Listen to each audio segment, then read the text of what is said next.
हूं अरिंदर कौशल। आप देख रहे हैं जन सेतु दिल्ली एनसीआर का खास प्रोग्राम जन सुपरफास्ट, जिसमें आप खबरें देखेंगे फटाफट अंदाज में। तो चलिए शुरुआत करते हैं। बिजली कंपनियों के घाटे पर बीजेपी का आपसे सवाल। विजेंद्र गुप्ता बोले, दिल्ली की जनता पर धोरी मार क्यों?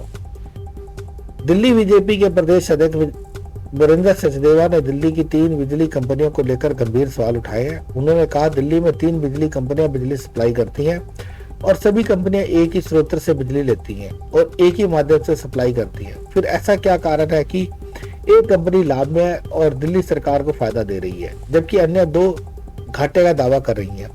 ये कंपनियां 21,000 करोड़ का घाटा बता रही हैं और 26,000 करोड़ सरकार को देना है, लेकिन सरकार उनसे यह राशि वसूल नहीं कर रही है। दिल्ली वालों के लिए खुशखबरी। डीएमआरसी ने 12 प्रमुख स्टेशनों के शुरू की बाइक टैक्सी सेवा। 10 रुपए से शुरू होगी यात्रा। देश की राजधानी दिल्ली में रहने वाले लोगों के लिए खुशखबरी है। दिल्ली मेट्रो से सफर करने वाले यात्रियों को अब अपने स्थान तक पहुंचने के लिए परेशान नहीं होना होगा, क्योंकि डीएमआरसी लोगों की यात्रा को आसान बनाने के लिए दिल्ली मेट्रो के 12 प्रमुख स्टेशनों से अपने स्थान तक पहुंचने के लिए बाइक टैक्सी सेवा शुरू की है। यात्रा के लिए आप अब दिल्ली मेट्रो के आधिकारिक मोबाइल ऐप डीएमआरसी मोमेंटम से अपनी टैक्सी बुक कर सकते हैं।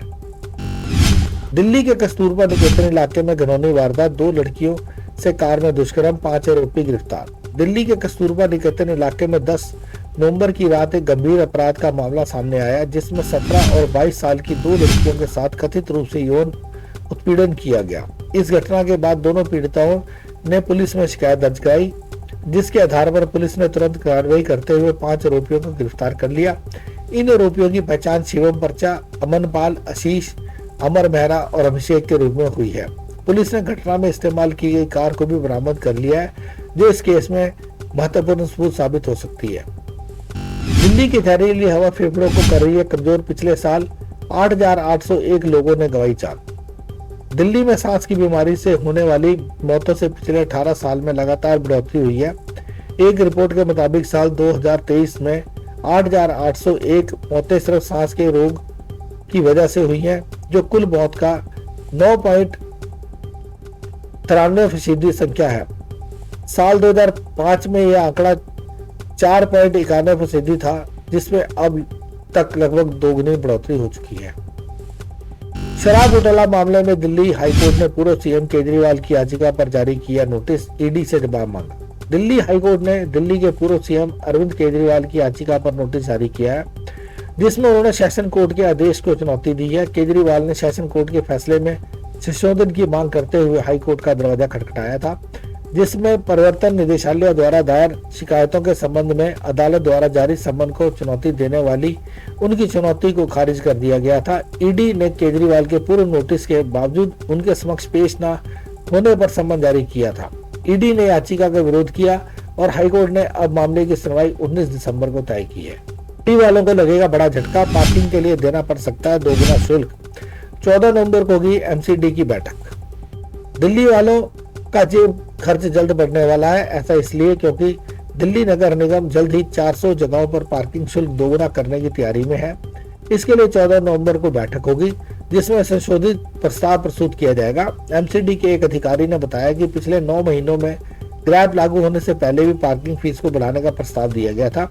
वहीं एमसीडी ने ग्रैब 2 लागू होते ही आयुक्त को पार्किंग शुल्क 4 गुना तक बढ़ाने का अधिकार देने के लिए 5 या 6 बार प्रस्ताव पेश किया। हालांकि ये पास नहीं हो पाया था।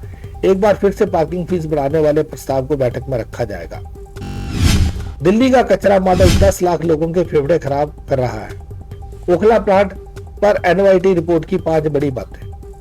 साउथ ईस्ट दिल्ली में ओखला के आसपास रहने वाले घातक रसायनों के धुएं में सांस ले रहे हैं। यहाँ की लगभग 10 लाख आबादी को पास में स्थित कचरे से बिजली बनाने वाले प्लांट के चलते स्वास्थ्य समस्याओं का सामना करना पड़ता है। यह दावा द न्यूयॉर्क टाइम में शनिवार को छपी रिपोर्ट में किया गया है। इसके मुताबिक प्लांट के आसपास की आबादी कैडमियम, लेड, आर्सेनिक और अन्य घातक पदार्थों के दुष्प्रभाव से जूझ रही है। प्लांट से निकलने वाली राख में भी घातक तत्व होते हैं, वह भी 5 से डंप कर दी जाती है। कश्मीर में बर्फबारी। आधा नवंबर बीत गया, फिर भी क्यों नहीं पड़ रही ठंड। कश्मीर घाटी के गुलमर्ग समेत पहाड़ी इलाकों में ताजा बर्फबारी शुरू हो गई है और उत्तर कश्मीर में गुरेज घाटी बर्फ की ताजा चादर से ढक गई है। इसके बाद घाटी में तापमान में 3 से 4 डिग्री की गिरावट आई है, लेकिन इसके बाद भी राष्ट्रीय राजधानी दिल्ली समेत उत्तर भारत में ठंड का आगमन नहीं हुआ है। दिल्ली में तापमान अभी भी सामान्य से 3 से लेकर 5 डिग्री सेल्सियस ऊपर बना हुआ है। नवंबर महीने में ठंड का एहसास होने लगता है और घरों में पंखे बंद हो जाते हैं, लेकिन करीब आधा महीना बीत जाने के बाद भी सर्दियां शुरू नहीं हुई हैं। हालांकि सुबह और शाम के समय में मौसम सुहाना हो गया है, लेकिन दिन के समय में अब भी गर्मी का एहसास हो रहा है। 10 दिन में 11 शूट आउट और 7 मर्डर से दहली दिल्ली, गोलियों की तड़तड़ाहट से कानून व्यवस्था पर उठे सवाल। दिल्ली में 10 दिनों के अंदर 8 जगहों पर शूट आउट के मामले सामने आए हैं। इनमें 6 लोगों की जान चली गई है। ये सभी वारदातें रंगदारी और पैसे के लेन देन के कारण हुई है। इन वारदातों के बाद इन इलाकों में दहशत देखने को मिली। लोग और राजनीतिक पार्टियां दिल्ली की कानून व्यवस्था पर लगातार सवाल उठा रही हैं। दिल्ली ट्रैफिक पुलिस की महिला हेड कांस्टेबल ने बचाई बाइक सवार युवक की जान, अब हर जगह हो रही है तारीफ। दिल्ली ट्रैफिक पुलिस की महिला हेड कांस्टेबल ने सड़क दुर्घटना में घायल हुए एक बाइक सवार युवक की जान बचा ली। इसकी जानकारी दिल्ली पुलिस ने अपने एक्स अकाउंट पर ट्वीट कर दी है। अब महिला सिपाही की काफी तारीफ हो रही है।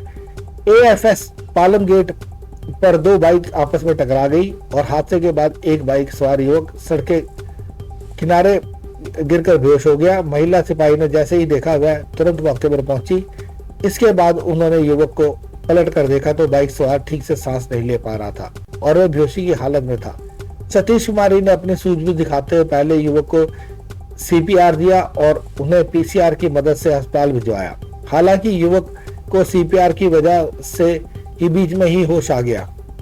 इस तरह से महिला सिपाही ने एक युवक की जान बचा ली। युवक की पहचान अमित डोगरा 35 के रूप में हुई है। दिल्ली एनसीआर के साथ सोनीपत में सीजन की पहली धुंध। देश भर में मौसम में बदलाव देखने को मिल रहा है। पहाड़ों पर ताजा बर्फबारी ने सर्दी के आने का संकेत दे दिया है। इसी के साथ मैदानी इलाके में भी तापमान में गिरावट दर्ज की गई है। वही राजधानी दिल्ली में भी बीते कुछ दिनों से गर्मी से राहत मिली है और हल्की ठंड महसूस होने लगी है। आज दिल्ली में तापमान 28.58 डिग्री सेल्सियस दर्ज किया गया और मौसम का पूर्व अनुमान बताया है कि कम से कम तापमान 19.5 डिग्री सेल्सियस और अधिकतम तापमान 31.19 डिग्री सेल्सियस रहेगा। दिल्ली की हवा में नमी 19% है, जबकि हवा 19 किलोमीटर प्रति घंटे के हिसाब से चल रही है। दिल्ली के साथ साथ नोएडा और गुरुग्राम में धुंध छाया हुआ है। दिल्ली नोएडा समेत पूरा एनसीआर स्माग की चपेट में, हेडलाइट्स जलाकर चल रही हैं गाड़ियां। असम से अमृतसर तक धुंध। दिल्ली एनसीआर और पंजाब और यूपी समेत उत्तर भारत के अधिकतर इलाकों में आज 13 नवंबर की सुबह इस मौसम में अब तक का सबसे घना कोहरा देखने को मिला है। धुंध के कारण विजिबिलिटी काफी कम हो गई है। दिल्ली के इंदिरा गांधी इंटरनेशनल एयरपोर्ट पर सुबह 6 बजे 100 मीटर विजिबिलिटी रही, तो वहीं हिंडन एयरपोर्ट और पंजाब के अमृतसर एयरपोर्ट पर 0 विजिबिलिटी दर्ज की गई है। सड़कों पर लोग गाड़ियों की हेडलाइट्स जलाकर चल रहे हैं। हालांकि दिन चढ़ने के साथ इसके छंटने की उम्मीद है। दिल्ली वालों को बीजेपी आप से न्याय यात्रा के चौथे दिन देवेंद्र यादव का बड़ा दावा। दिल्ली प्रदेश कांग्रेस कमेटी के अध्यक्ष देवेंद्र यादव ने इन दिनों न्याय यात्रा पर है। उनके इस यात्रा का मकसद आम आदमी पार्टी और बीजेपी के कुशासन, भ्रष्टाचार और अन्याय से जनता को मुक्ति दिलाने की है। न्याय यात्रा के चौथे दिन देवेंद्र यादव ने शालीमार बाग विधानसभा क्षेत्र के हैदरपुर गांव में तिरंगा फहराकर यात्रा की शुरुआत की। इस दौरान विरोधी दल बीजेपी और आम आदमी पार्टी पर हमलावर होते हुए उन्होंने कहा कि राष्ट्रीय राजधानी में महंगाई और बेरोजगारी एक बड़ी समस्या है। इसको काबू करने में बीजेपी और आम आदमी पार्टी की सरकार पूरी तरह से विफल साबित हुई है। 150 की स्पीड में ट्रक में घुसी फॉर्च्यूनर। स्टील कारोबारी के बेटे की होने वाली थी शादी। रोहिणी दिल्ली के स्टील कारोबारी का इकलौता बेटा साजिद अपनी फॉर्च्यूनर कार लेकर झालू रिश्तेदारी में घूमने आया था।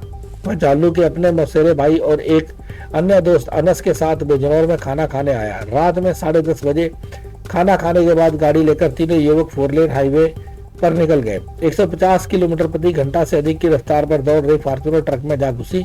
इस हादसे में 2 घरों के चिराग बुझ गए, जबकि तीसरा दिल्ली के अस्पताल में जिंदगी और मौत के बीच झूल रहा है। रोहिणी दिल्ली के रहने वाले साजिद के पिता अलाउद्दीन की दिल्ली में ही स्टील फैक्ट्री है। दिल्ली में अंतर्राष्ट्रीय व्यापार मेले की तैयारी तेज। रोजाना 1 लाख दर्शक आने की उम्मीद। प्रगति मैदान परिसर में 14 नवंबर से शुरू होने वाला भारतीय अंतर्राष्ट्रीय व्यापार मेले की तैयारी तेज। हो गई है। उम्मीद है कि 18 नवंबर के बाद से रोजाना 1 लाख से अधिक दर्शक आ सकते हैं। दर्शकों की सहूलियत को देखते हुए मेले के लिए टिकट की बिक्री सोमवार से शुरू हो गई है। इस बारे मेले को अतिरिक्त परिसर में लगाया जा रहा है। ऐसे में पिछले साल के मुकाबले यहाँ स्टॉल की संख्या भी अधिक होगी, जिसमें दर्शकों को देश विदेश के उत्पाद देखने को मिलेंगे। दिल्ली सरकार से मिली जानकारी के मुताबिक दिल्ली के स्टॉल में मोहल्ला क्लिनिक, दिल्ली सरकार के स्कूल सहित अन्य देखने को मिल सकते हैं। चैन की नींद से सो रहे कई गैंगस्टर आधी रात को पहुंच गई दिल्ली पुलिस की टीम, फिर मच गई खलबली। दिल्ली एनसीआर और ही नहीं, आजकल पूरे देश में गैंगस्टर की खबरें सामने आ रही हैं। हाल के दिनों में दिल्ली में गैंगस्टर की एक्टिविटी बढ़ गई है। जेल से या फिर विदेशों में अपना अड्डा जमाए ये गैंगस्टर लगातार अपने गुर्गों के जरिए बिजनेसमैन, कंट्रैक्टर, ठेकेदार, प्लाटर और पेट्रोल पंप के मालिकों के घर पर फायरिंग करवाकर रंगदारी डिमांड करते हैं। दिल्ली पुलिस से जुड़े सूत्रों से मिली जानकारी के अनुसार बीती रात को पुलिस ने छापेमारी की। सूत्रों के मुताबिक पुलिस ने दिल्ली में गैंगस्टर लॉरेंस बिश्नोई, कौशल चौधरी गैंग, हिमांशु भाऊ गैंग, काला जथेड़ी, हाशिम बाबा, छानू गैंग, दोगी गैंग, नीरव बवानिया और टिल्लू ताजपुरिया गैंग से जुड़े एक्टिव और वांटेड बदमाशों के ठिकानों पर छापेमारी की है। ये छापेमारी रात भर चली। सूत्रों के मुताबिक कई बदमाशों को हिरासत में भी लिया गया है। इन सभी से दिल्ली में हुई कई वारदातों को लेकर पूछताछ की जा रही है। उपराज्यपाल का गंभीर आरोप, कहा यमुना की सफाई में केजरीवाल ने अड़ंगा लगाया। दिल्ली के उपराज्यपाल वीके सक्सेना ने अरविंद केजरीवाल पर यमुना की सफाई में अड़ंगा लगाने का आरोप लगाया है।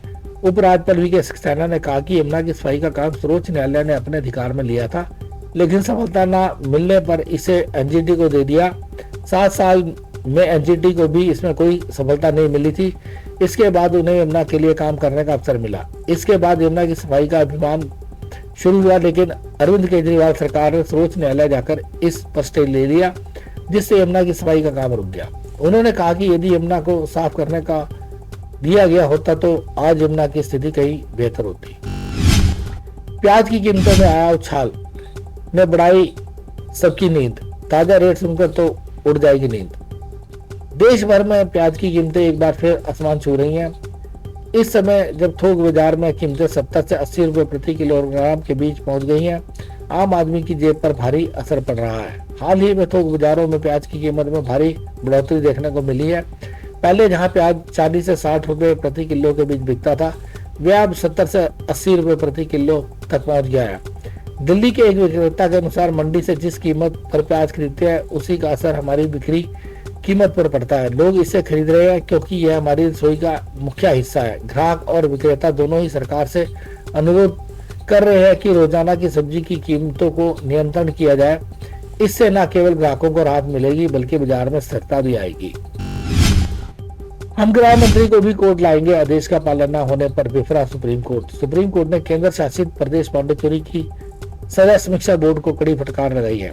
कोर्ट ने यह फटकार अदालत के पूर्व निर्देश के बावजूद एक दोषी को माफी याचिका पर विचार करने में विफल रहने पर लगाई। लाइव लॉ की रिपोर्ट के मुताबिक मामले की सुनवाई कर रही जस्टिस अभय एस ओका और जस्टिस अगस्टिन जॉर्ज मसीह की खंडपीठ ने सोमवार को जेल महानिरीक्षक को बोर्ड कार्यशैली के स्पष्ट करते हुए एक हलफनामा दाखिल करने का आदेश दिया है। सुनवाई के दौरान कोर्ट ने कड़ी नाराजगी जताई, साथ ही चेतावनी दी कि वह कोर्ट के आदेशों की अवहेलना करने के लिए गृह मंत्री सहित बोर्ड के सदस्यों के खिलाफ अवमानना कार्रवाई शुरू करेगी। 300 दिन और 160 काल, पैसा दो नहीं तो हर दूसरे दिन व्यापारियों को जबरन वसूली के लिए धमकी, विदेशी गैंगस्टर ने मांगा कुका। राष्ट्रीय राजधानी में इस साल अक्टूबर तक व्यापारियों से जबरन वसूली के लिए उन्हें 160 काल आई हैं, यानी हर दूसरे दिन व्यापारी को जबरन वसूली के लिए धमकाया गया है। पुलिस के सूत्रों ने मंगलवार को यह जानकारी दी। सूत्रों ने बताया कि इनमें से अधिकांश काल विदेशी गैंगस्टर या उनके सहयोगियों द्वारा वॉइस ओवर इंटरनेट प्रोटोकॉल या फिर अंतर्राष्ट्रीय फोन नंबरों से की गई हैं। उन्होंने बताया कि भवन निर्माताओं, प्रॉपर्टी डीलरों, जौहरी मिठाई की दुकानों और कार शोरूम के मालिकों को खासतौर पर जबरन वसूली के लिए फोन किया गया है। जन सुपरफास्ट में अभी के लिए इतना ही। बाकी की खबरों के लिए बने रहे हमारे साथ और देखते रहे जनसेतु न्यूज दिल्ली एनसीआर।